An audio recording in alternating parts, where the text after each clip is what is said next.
Hello વિદ્યાર્થી મિત્રો, આજે આપણે ધોરણ 7 ગુજરાતીનો પાઠ 6 અવિરામ યુદ્ધ એ પાઠના સ્વાધ્યાયના પ્રશ્નો જોઈ રહ્યા છીએ. તો અહીંયા વાતચીતમાં કેટલાક પ્રશ્નો આપ્યા છે. પહેલો પ્રશ્ન છે કે તમે ક્યારે દરિયા કિનારે ફરવા ગયા છો? ત્યાં તમે શું શું જોયું છે? તો આપણે જવાબ લખીશું, હા, હું માંડવી દરિયા કિનારે ફરવા ગયો હતો.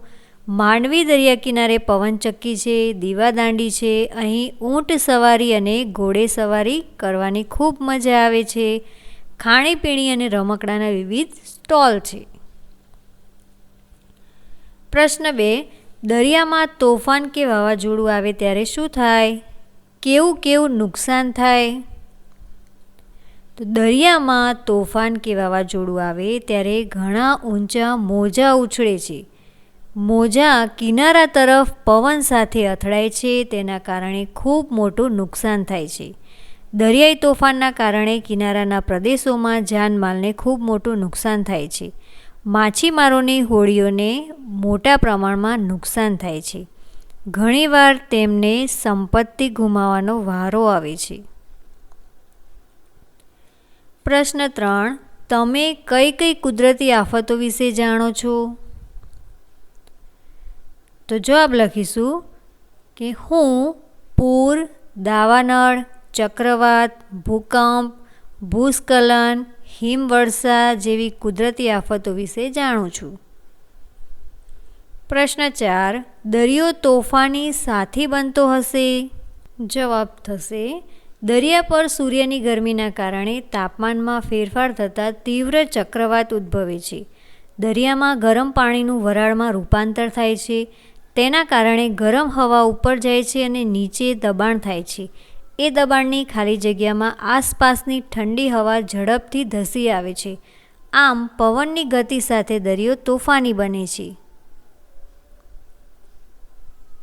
પ્રશ્ન 5, તમે ત્સુનામી વિશે શું જાણો છો? તો જવાબ લખીશું કે ત્સુનામી એ જાપાની શબ્દ છે. ત્સુ એટલે કે બંદર અને નામી એટલે મોજા. દરિયાની અંદર ભૂકંપ થવાથી કે જ્વાળામુખી ફાટવાના કારણે ખૂબ મોટા મોજા ઉછળે છે. તેને ત્સુનામી કહેવામાં આવે છે. ત્સુનામી એ કુદરતી આફત છે. પ્રશ્ન 6, દીવાદાંડી શા માટે બનાવવામાં આવતી હશે? વહાણો અને આગબોટોને રાત દિવસ તેમના માર્ગો નક્કી કરવા કે આસપાસના ભયાનક ખડકો દર્શાવતી ચેતવણી આપવા ઊભો કરેલો દીવા સાથેનો મિનાર એટલે દીવાદાંડી. દીવાદાંડીમાં ચોક્કસ પ્રકારના રંગોના પ્રકાશના કારણે વહાણ ચલાવતા નાવિકોને ચોક્કસ સંકેતો મળે છે. પ્રશ્ન 7, વાવાઝોડાના નામ કેવી રીતે પડતા હશે? વાવાઝોડાના નામ બધા ભેગા મળીને નક્કી કરે છે, જેમાં અલગ અલગ નામો પહેલેથી જ આપી દેવાના હોય છે. ઈસવીસન 2004માં ભારત, પાકિસ્તાન, બાંગ્લાદેશ, મ્યાનમાર, માલદીવ, શ્રીલંકા, ઓમાન અને થાઈલેન્ડ આ 8 દેશો છે જે દરિયાઈ સરહદ ધરાવે છે. તેમની વચ્ચે નામકરણ માટે કરાર થયેલો છે અને તે પ્રમાણે પહેલેથી જ આપેલા નામ મુજબ વાવાઝોડાના નામ અપાતા હોય છે. પ્રવૃત્તિ 2, પાઠના આધારે વાક્ય સાચું છે કે ખોટું તે કહો. ખોટું વાક્ય સુધારીને લખો. તો અહીં કેટલાક વાક્યો આપ્યા છે. પહેલું વાક્ય છે, છોકરો દરિયાઈ તોફાનમાં ફસાયેલા પિતાને જોઈ રહે છે. તો આ વાક્ય ખોટું છે. છોકરો દરિયાઈ તોફાનમાં ફસાયેલા પિતાને બચાવવા બૂમાબૂમ કરે છે. એટલે કે પિતાને બચાવવા માટે તે પ્રયત્ન કરે છે. એટલે આ વાક્ય ખોટું આવશે. તેથી આપણે આ રીતે સુધારીને લખવાનું છે. બીજું વાક્ય, કુદરતના બળ સામે માણસનું બળ હારે છે. સાચું. દરિયાઈ તોફાનમાંથી બચવા માછીમાર ખૂબ પ્રયત્ન કરે છે. સાચું. કુદરતના બળથી હોડી અને માણસ બંને અલગ થઈ જાય છે. સાચું. બાપના મોતનું વેર વાળવા છોકરો હોડકું લઈને દરિયામાં જાય છે. તો ખોટું આવશે. છોકરો બાપ દાદાના ધંધાને જાળવી રાખવા હોડકું લઈને દરિયામાં જાય છે. છઠ્ઠું વાક્ય, પિતાના મૃત્યુના કારણે છોકરો કુદરતના બળને ધિક્કારે છે. સાચું. પ્રવૃત્તિ 3, નીચેના વાક્યો કોણ કોને ઉદ્દેશીને અને કયા પ્રસંગે બોલે છે તે જણાવો. પહેલું વાક્ય છે, માળી સાચવજે. જ્યારે છોકરો દરિયામાં જાય છે ત્યારે છોકરાની મા માતાજીને પ્રાર્થના કરતા આ વાક્ય કહે છે. તો અહીં છોકરો આનંદભેર દરિયો ખેડવા ચાલ્યો જાય છે. પછી એ છોકરાની મા માતાજીને પ્રાર્થના કરતાં કહે છે કે માળી સાચવજે. અહીં માળી સાચવજે કહ્યું છે એટલે ઘણી વખત એવું પણ થાય કે કદાચ છોકરો એની માને કહેતો હશે, પણ અહીં છોકરાની મા માતાજીને પ્રાર્થના કરતાં આ વાક્ય બોલે છે. બીજું વાક્ય, કેમ દોસ્ત ઓળખાણ પડી કે? આ વાક્ય લેખક છોકરાને કહે છે જ્યારે તે દરિયામાં જવા પોતાનું હોડકું તૈયાર કરી રહ્યો હોય છે. ત્રીજું વાક્ય, લ્યો રામ રામ, સાંજે ફરવા આવશો કે? આ વાક્ય છોકરો લેખકને કહે છે જ્યારે તે ઝપાટાબંધ ચપળતાથી હોડકામાં બેસી દરિયામાં જાય છે. ચોથું વાક્ય, વહેલું મોડું સૌને મરવાનું છે ને? આ વાક્ય છોકરાની મા લેખકને કહે છે જ્યારે તેનો દીકરો હોડીમાં બેસી દરિયો ખેડવા આનંદભેર ચાલ્યો જાય છે. પ્રવૃત્તિ 4, આપેલ શબ્દ જૂથોને લાગુ પડતા અ અને બ વિભાગમાં વહેંચો, જોડી કાર્ય. તો અહીં કેટલાક શબ્દ જૂથ આપ્યા છે તે આપણે કુદરતનું બળ અને માનવનું બળ એમ અલગ અલગ વિભાગમાં વહેંચવાના છે. તો ઉદાહરણ તરીકે આપ્યું છે કુદરતનું બળ એટલે નદીમાં પૂરની સ્થિતિ ઊભી થવી. તો નદીમાં પૂર આવવું એ કુદરતી બળ છે. તો એવા આપણે કેટલાક કુદરતી બળ હોય તે વાક્યો જોઈશું. જ્વાળામુખી ફાટી નીકળવો, દરિયામાં સુનામી આવવું, પહાડ ધસી પડવો, ભૂકંપથી મકાનો ધરાશાયી થવા, જંગલમાં દાવાનળ લાગવો, આંખ હાથ પગનું સર્જન. તો આ બધું જ કુદરતી બળ છે એટલે કે કુદરતનું બળ છે. તો એવી જ રીતે બ વિભાગ જોઈશું, માનવનું બળ. ચંદ્ર પર ચંદ્રયાનનું ઉતરવું, તો આ માનવ બળ કહેવાય. તો એવા કેટલાક બીજા વાક્યો જોઈશું. કૃત્રિમ માણસ બનાવવો, સોલર સિસ્ટમ બનાવવી, પાણીના સંગ્રહ માટે ડેમ બાંધવા, અવકાશીય સંશોધન માટે યાન મોકલવું, નદી કે દરિયામાંથી વીજળી ઉત્પન્ન કરવી, શરીરમાં કૃત્રિમ અંગો મૂકવા. તો આ બધી જ ક્રિયા માનવનું બળ સૂચવે છે. પ્રવૃત્તિ 5, આપેલા વાક્યોમાં તમને જે લાગણી અનુભવાતી હોય તે લખો અને તેના કારણની ચર્ચા કરો, જોડી કરે. અહીંયા કૌંસમાં કેટલીક લાગણી સૂચક શબ્દો આપ્યા છે: ગુસ્સો, દુઃખ, ફિકર, નિરાશા, દયા, ડર, નવાઈ. ઉદાહરણ આપ્યું છે, રાક્ષસની ચીસો હોય તેમ પવન સુસવાટા બોલાવતો હતો. તો અહીંયા ડરની લાગણી થાય. તો એવી જ રીતે નીચેના વાક્યો જોઈશું. પહેલું વાક્ય, માણસનું બળ થાક્યું હતું, કુદરતનું બળ વધતું હતું. તો અહીં દયા આવશે. બીજું વાક્ય, મને હળી કાઢવા દો, હું દોડીને મારા બાપને બચાવી લાવું, મને હળી કાઢવા દો. ફિકર. ત્રીજું વાક્ય, મનુષ્ય હાર્યો દરિયો જીત્યો. નિરાશા. ચોથું વાક્ય, મારી પ્રચંડતાને પણ કુછ નહીં ગણનાર આવડો નાનો છોકરો નીકળ્યો. નવાઈ. પાંચમું વાક્ય, તે દિવસે એ એવું રડ્યો હશે કે દરિયો પથરાનો હોત તોય પીગળી જાત. દુઃખ. પ્રવૃત્તિ 6, આપેલ શબ્દના નજીકના અર્થ સામે ખરું કરો.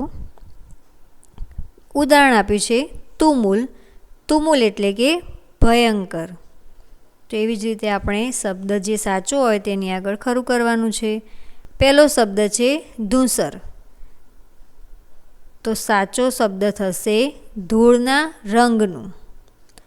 અતળ એટલે અતિ ઊંડું અને તળિયા વગરનું. તો અહીં શબ્દાર્થમાં પણ તમને આપ્યું છે કે અતળ એટલે કે ઊંડું તળિયા વગરનું, એટલે જે ખૂબ જ ઊંડું હોય અને જેનું તળિયું ના જોઈ શકાય તેને અતળ કહેવાય છે, એટલે કે બંને સાચું આવશે. ચિંતાતુર, ચિંતા કરવી. મશગુલ, તલ્લીન. પ્રવૃત્તિ 7, આપેલા વાક્યોમાંથી રૂઢિપ્રયોગનો અર્થ શોધીને લખો અને નવું વાક્ય બનાવો. જૂથ કાર્ય. ઉદાહરણ આપ્યું છે હળી કાઢવી, એટલે કે દોટ મૂકવી. શિવાંશ વાછરડાનો જીવ બચાવવા દોટ મૂકે છે. નવું વાક્ય, પિતાને બચાવવા દીકરાએ હળી કાઢી. પહેલું જ આપ્યું છે મીટ માંડવી, તો એનો અર્થ થશે એકી નજરે જોવું. મા દીકરો પિતાના સંઘર્ષને એકબીજાને જોઈ રહ્યા હતા. વાક્ય થશે વાછરડું ગાયની રાહમાં રસ્તા તરફ મીટ માંડી બેઠું હતું. ઠઠ જામવી એટલે એકઠા થવું. ગિરનારની લીલી પરિક્રમા કરવા શ્રદ્ધાળુઓ એકઠા થયા. તો વાક્ય લખીશું મેળામાં લોકોની ઠઠ જામી હતી. આહ્વાન કરવું, પડકાર ફેંકવો. ગાંધીજીએ અહિંસાના શસ્ત્રથી અંગ્રેજોને પડકાર ફેંક્યો. વાક્ય થશે ગાંધીજીએ લડતમાં જોડાવા સૌને આહ્વાન કર્યું હતું. નાક વઢાઈ જવું, આબરૂ જવી. અભિમન્યુ જેવા નવલોહિયાથી હાર્યા એથી કૌરવ યોદ્ધાઓની આબરૂ ગઈ. વાક્ય થશે ચોરી પકડાતા મારા મિત્રનું નાક વઢાઈ ગયું. પ્રવૃત્તિ 8, નીચેના વાક્યોમાં યોગ્ય વિરામચિહ્નો મૂકો. તો પહેલું વાક્ય છે એમાં દીપિકા પાસે નોટ, પછી અલ્પવિરામ, પેન્સિલ, રબર, તો અહીંયા અલ્પવિરામ આવશે અને છેલ્લે પૂર્ણવિરામ આવશે. બીજું વાક્ય, તો અહીં પિનલ પછી અલ્પવિરામ આવશે અને છેલ્લે પૂર્ણવિરામ આવશે. ત્રીજું વાક્ય, બાપુજી પછી અલ્પવિરામ અને ક્યારે અમદાવાદ જવાના છે, તો અહીંયા પ્રશ્ન પૂછાયો છે તેથી પ્રશ્નાર્થ ચિહ્ન આવશે. ચોથું વાક્ય, ખબરદાર ત્યાં જ ઊભા રહેજો, તો અહીંયા ઉદ્ગારવાચક ચિહ્ન આવશે. પાંચમું વાક્ય, અરે મારા સાબ, શું ભગવાનને બચાવતા નથી આવડતું, તો અહીં બોલાયેલું વાક્ય છે તેથી અવતરણ ચિહ્ન આવશે, ડબલ અવતરણ ચિહ્ન, અને છેલ્લે પ્રશ્નાર્થ ચિહ્ન આવશે કારણ કે અહીં પ્રશ્ન પૂછવામાં આવ્યો છે. અને અહીં ઉદ્ગાર સાબ પછી ઉદ્ગારવાચક ચિહ્ન આવશે. છઠ્ઠું વાક્ય, અમે પ્રવાસમાં દીવ, દ્વારકા, વેરાવળ અને સોમનાથ ગયા, તો અહીંયા દીવ અને દ્વારકા પછી અલ્પવિરામ આવશે અને છેલ્લે પૂર્ણવિરામ આવશે. સાતમું વાક્ય, પ્રાર્થનાના શબ્દો હતા મંદિર તારું વિશ્વ રૂપાળું, તો અહીં પ્રાર્થનાના શબ્દો આપેલા છે તેથી અહીં અવતરણ ચિહ્ન આવશે અને એ પહેલાં ગુરુ વિરામ આવશે, છેલ્લે પૂર્ણવિરામ. આઠમું વાક્ય, તુલસીદાસે રામચરિતમાનસ ગ્રંથ લખ્યો છે, તો અહીંયા રામચરિતમાનસ એ ગ્રંથનું નામ છે તેથી અવતરણ ચિહ્ન આવશે અને છેલ્લે પૂર્ણવિરામ. નવમું વાક્ય, બાળકે કહ્યું મને હળી કાઢવા દો, તો અહીંયા બોલાયેલું વાક્ય છે તેથી અવતરણ ચિહ્ન આવશે અને બાળકે કહ્યું ત્યાર પછી ગુરુ વિરામ અને છેલ્લે પૂર્ણવિરામ. 10મું વાક્ય, છોકરો કહે માળી સાચવજી, તો અહીંયા બોલાયેલું વાક્ય હોવાથી અવતરણ ચિહ્ન આવશે અને છેલ્લે પૂર્ણવિરામ આવશે. ગુરુવિરામ પણ આવશે અને માળી પછી ઉદ્ગારવાચક ચિહ્ન આવશે. પ્રવૃત્તિ 9, નીચેના વિરામ ચિહ્નો આવતા હોય તેવા બે વાક્યો તમારા પાઠ્યપુસ્તકમાંથી શોધીને લખો. તો અહીંયા પ્રશ્નાર્થ ચિહ્નના વાક્યો આપણે લખીશું. વહેલું મોડું સૌને મરવાનું છે ને, લ્યો રામ રામ સાંજે ફરવા આવશો કે. ઉદ્ગાર ચિહ્ન, એ જોઈને કદાચ દરિયાને શરમ થઈ હશે. કેમ દોસ્ત ઓળખાણ પડી કે. અવતરણ ચિહ્ન, આવી કહીને કૂદવા લાગ્યો. અવિરામ યુદ્ધ મનુષ્યના જીવન સંઘર્ષની કથા છે એમ કહી શકાય. અલ્પવિરામ. હું એકી દરિયો હોડી છોકરોને અનેક મછવા જોઈ રહ્યો. પછાટ ઉપર બીજી પછાટ ને તરત ત્રીજી, એમ એક પછી એક પરંપરા ચાલી હતી. પ્રવૃત્તિ 10. ચર્ચા કરો, લખો, રજૂ કરો જૂથ કાર્ય. પહેલો પ્રશ્ન, ક્યારે દરિયો મજાનો ને ક્યારે ડરામણો? દરિયો શાંત હોય, ઉનાળો હોય ત્યારે મજાનો લાગે. દરિયો તોફાની થાય, તેમાં મોટા મોટા મોજા આવે ત્યારે ડરામણો લાગે. પ્રશ્ન 2, જો તમને દરિયા કિનારે જવા મળે તો? જો મને દરિયા કિનારે જવા મળે તો હું દરિયાને મન ભરીને માણી લઉં. ત્યાં ઊંટ સવારી, ઘોડે સવારી, સ્પીડ બોટ અને ખાણીપીણીનો આનંદ માણું. પ્રવૃત્તિ 11. પ્રશ્નોના જવાબ લખો. પહેલો પ્રશ્ન છે કે મા દીકરો અત્યંત ચિંતાતુર બની ગયા. કારણ આપો. છોકરાના પિતાની હોડી તોફાનમાં ફસાઈ ગઈ હતી. તેમની નાની સરખી હોડી હિમાલય જેવડા મોટા મોજા પર ચડીને પછડાતી અને પવનના ઝપાટા સાથે હાલક ડોલક થતી નજરે પડતી હતી. આ દ્રશ્ય જોતાં જ મા દીકરો અત્યંત ચિંતાતુર બની ગયા. પ્રશ્ન 2. છોકરાનો આનંદ કેમ લાંબો સમય ટક્યો નહીં? છોકરાના પિતાની હોડી દરિયાના ભયંકર તોફાનમાં ફસાઈ ગઈ હતી. તેમની નાની સરખી હોડી હિમાલય જેવડા મોટા મોજા ઉપર ચડીને પછડાતી અને પવનના ઝપાટા સાથે હાલક ડોલક થતી નજરે પડી. આ જોઈ છોકરો આનંદથી કૂદવા લાગ્યો.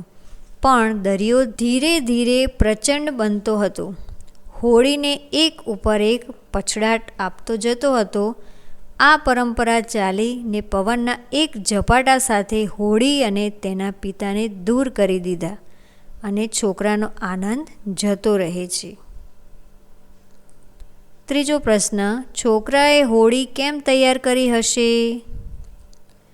છોકરાએ તેના બાપ દાદાના ધંધાને ટકાવવા ને આગળ વધારવાના ઈરાદાથી હોડી તૈયાર કરી હશે. પ્રશ્ન 4. પોતાના બાપ દાદાનો ધંધો ચાલુ રાખવા અંગેના છોકરાના વિચારો જણાવો. છોકરો પોતાના બાપ દાદાનો ધંધો ચાલુ રાખવા કહે છે કે તેણે ભગવાને આ ધંધો આપ્યો છે. બીજો ધંધો સારો આવડતો નથી અને બીકના માર્યા બાપ દાદાનો ધંધો છોડવાથી મારું નાક વઢાઈ જાય. જેમ દરિયાને તોફાન કરતા આવડે છે તેમ ભગવાનને બચાવતા પણ આવડે છે. તેના પિતા દાદા દરિયામાં જ મર્યા. તેથી મારું જે થવાનું હોય તે થાય, પણ તે દરિયામાં જવાથી પાછો પડું તો માનું નામ લાજે.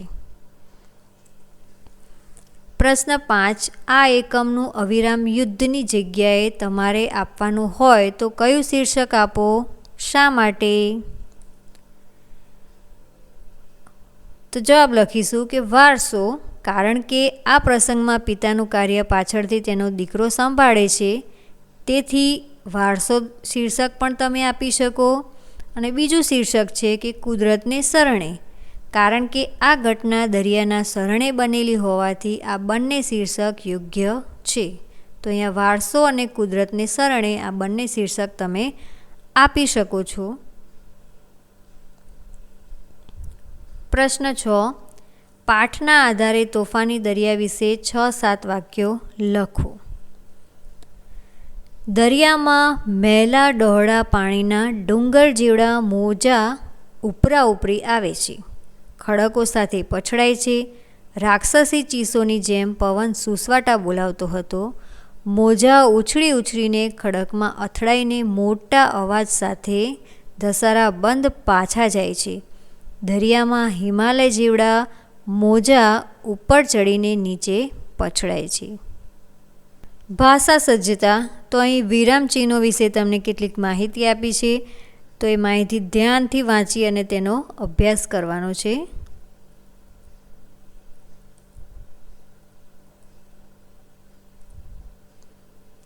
બોલો, હું કોણ છું?